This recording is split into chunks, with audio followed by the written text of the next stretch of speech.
Alright, so time to try to program this Mazda 3. Let's see, it's 2010. We're going to try to program it with the Key Tool Max here. You can see we got our security light flashing. I've generated a super chip and I've programmed the remote. I haven't programmed the remote to the car yet. I mean, I've programmed the Xhorse remote.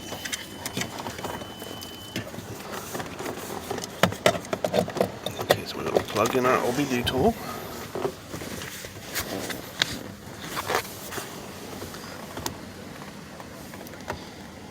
Let's see. I'm up on a trailer, so I'm trying to balance everything.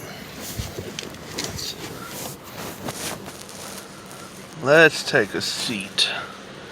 We're going to go back to home. You got to go to your immobilizer programming. We need to find our Mazda vehicle. Mazda. It's a Mazda 3. It's a immobilizer system.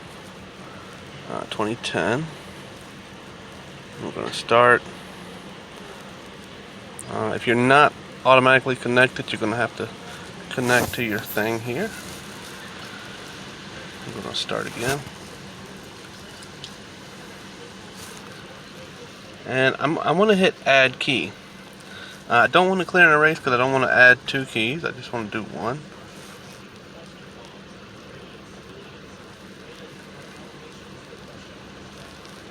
Okay, so now it says there's 3 keys in the ignition. I don't know how many was in there. I guess I could have checked that. But we are going to ignition off. And now we're going to ignition on. And I do not see the security light. Car started. It's running good. So, no problem. Pretty quick.